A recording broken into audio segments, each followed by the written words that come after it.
Assalamualaikum warahmatullahi wabarakatuh.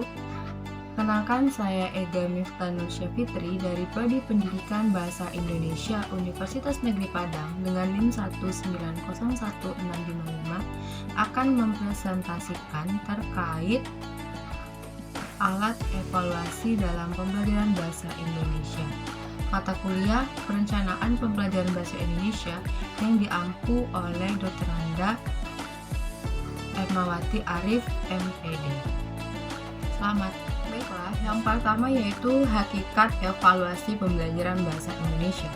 Mahrens dan Lehman pada tahun 1978 dalam Purwanto pada tahun 2013 halaman 3 menyatakan bahwa evaluasi adalah suatu proses merencanakan, memperoleh dan menggunakan informasi yang sangat diperlukan untuk membuat alternatif keputusan. Sedangkan menurut Groenland pada tahun 1976 dalam Purwanto 2013 halaman 3, evaluasi adalah suatu proses yang sistematis untuk menentukan atau membuat keputusan sampai sejauh mana tujuan-tujuan pembelajaran telah dicapai oleh siswa. Sedangkan menurut Tyler dan Ari Kunto pada tahun 2016, halaman 3 mendefinisikan bahwa evaluasi pembelajaran merupakan sebuah proses pengumpulan data untuk menemukan sejauh mana, dalam hal apa, dan bagaimana tujuan pendidikan sudah tercapai.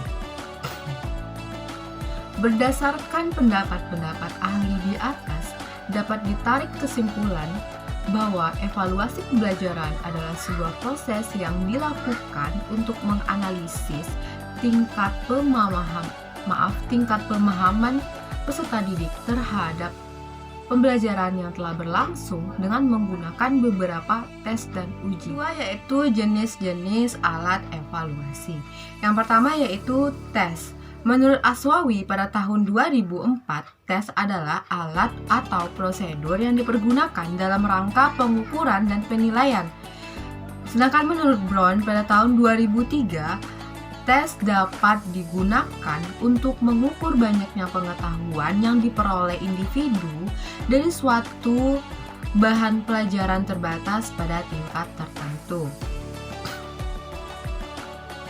Contoh tes ini seperti ulangan harian, UTS, ulangan semester, UAS, USBN, dan ujian-ujian lain. Penilaian hasil belajar dapat dibedakan menjadi dua. Yang pertama yaitu teknik tes dan yang kedua teknik non-tes. Teknik tes yaitu tes yang diberikan secara lisan dan juga jawabannya juga disampaikan secara lisan. Nah, teknik tes ini dibedakan menjadi dua macam. Yang pertama yaitu ada tes esai dan juga tes objektif.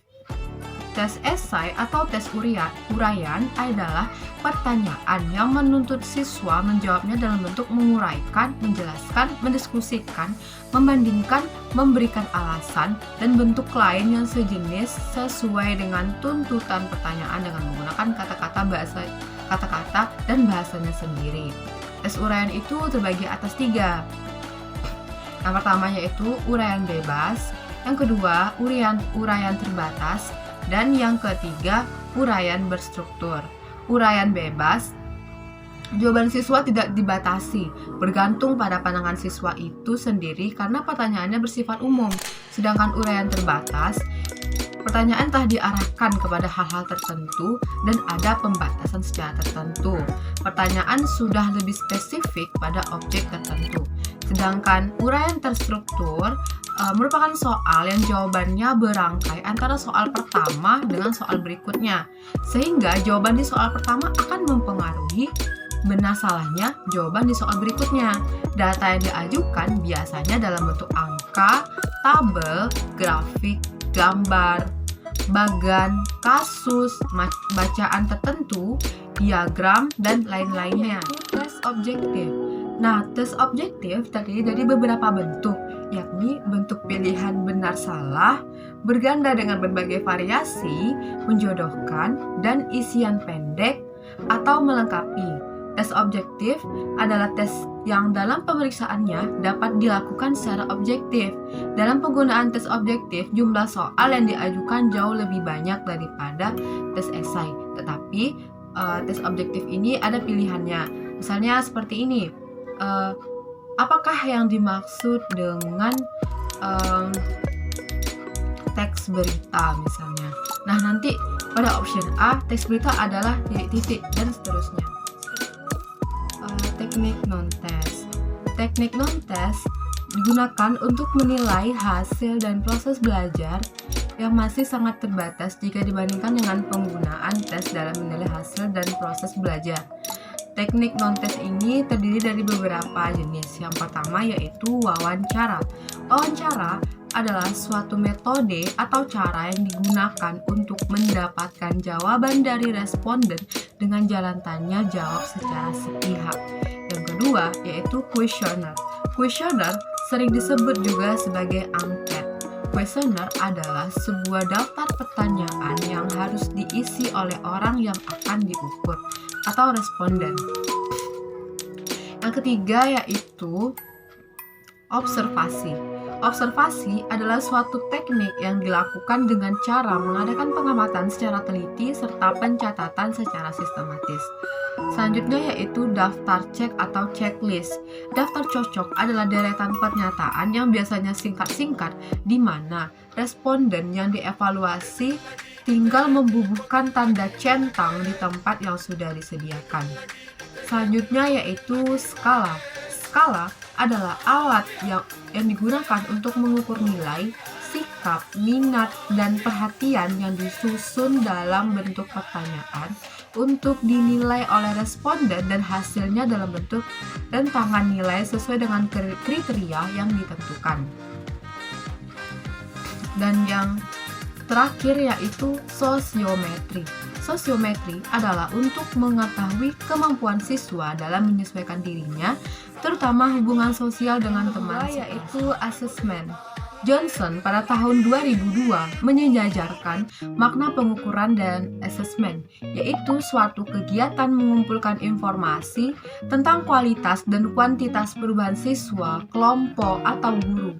Asesmen diartikan sebagai proses untuk menemukan sejumlah deskripsi tingkat karakteristik tertentu yang dimiliki individu.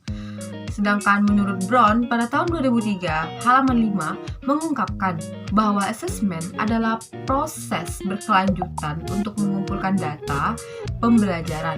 Sedangkan Campbell pada tahun 2000, halaman 4 mengemukakan bahwa asesmen adalah pengumpulan informasi, pengumpulan sampel, dan pencatatan observasi kegiatan berbahasa siswa atau pembelajaran berbahasa yang yaitu alat evaluasi dalam bahasa Indonesia, yaitu alat-alat yang digunakan untuk mengevaluasi pembelajaran bahasa Indonesia. Yang pertama yaitu tes menyimak.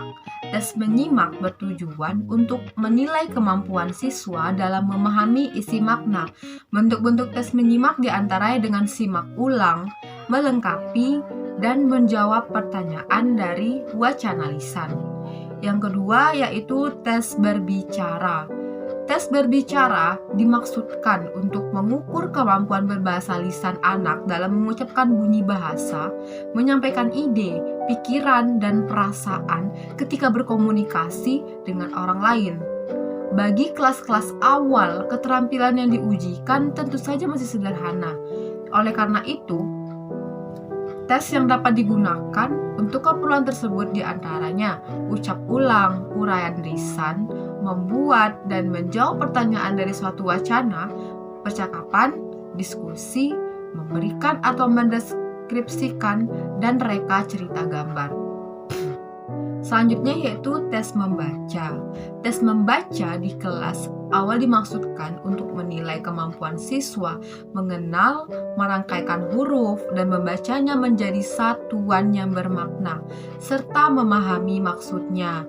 Untuk keperluan tersebut, maka tes yang sesuai dengan kelas awal diantaranya sebagai berikut: membaca nyaring, menjawab dan mengajukan pertanyaan dari wacana tulis, mengisi wacana rumpang atau clause dengan cara pilihan wacana baru, Wacana yang disajikan tidak terlalu panjang, sekitar 200 kata. Informasi yang disajikan itu sempurna. Biarkan kalimat pertama, kedua, dan terakhir utuh. Dan yang terakhir, lakukan penghilangan kata pada kalimat kedua sampai menjelang kalimat terakhir. Selanjutnya yaitu prasyarat atau syarat-syarat dari alat evaluasi.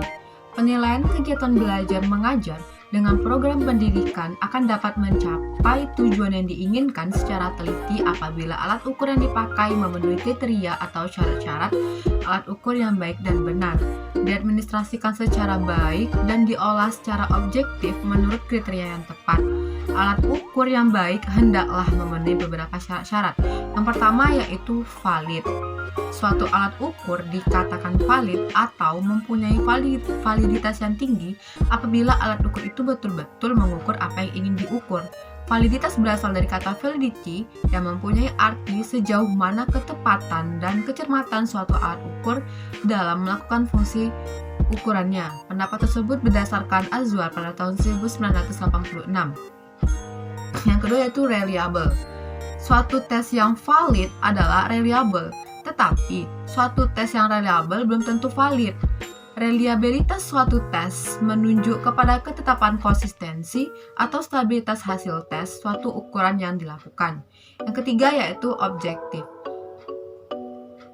Penscore hendaknya menilai atau menskor apa adanya tanpa dipengaruhi oleh subjektif penscore atau faktor-faktor lainnya di luar yang tersedia. Yang keempat yaitu praktis. Suatu alat ukur dikatakan praktis apabila biaya alat ukur itu murah. Di samping itu, alat tersebut mudah diadministrasikan, mudah diskor, dan mudah diinterpretasikan. Dan yang terakhir yaitu norma. Dalam hal ini, norma diartikan sebagai patokan kriteria atau ukuran yang digunakan untuk menentukan dalam pengambilan keputusan. Akhir yaitu kesimpulan. Berdasarkan materi yang telah saya sampaikan atau saya presentasikan tadi, dapat ditarik kesimpulan bahwa evaluasi pembelajaran adalah sebuah proses yang dilakukan untuk menganalisis tingkat kepahaman peserta didik terhadap pembelajaran yang telah berlangsung dengan menggunakan beberapa tes dan uji. Jenis-jenis tes terdiri atas dua macam, yaitu tes dan assessment. Tes adalah serangkaian tugas atau pertanyaan untuk mengukur kemajuan atau kemampuan siswa. Tes terbagi atas dua macam, yaitu tes tertulis dan tes non-tulis. Alat-alat dalam pembelajaran bahasa Indonesia adalah tes penyimak, menulis, tes berbicara, dan tes membaca. Sedangkan syarat-syarat alat evaluasi yang pertama yaitu valid, yang kedua reliable, yang ketiga objektif, yang keempat praktis, dan yang kelima adalah norma. Baiklah, sekian presentasi saya pada hari ini. Terima kasih kepada teman-teman dan rekan-rekan semuanya yang telah menyaksikan presentasi saya. Jika ada kesalahan atau penyampaian materi, saya mohon maaf karena saya adalah seorang mahasiswi yang masih belajar. Terima kasih sebelumnya. Jangan lupa di like, komen, dan di subscribe. Oke, terima kasih. Assalamualaikum warahmatullahi wabarakatuh. Semoga video ini bermanfaat.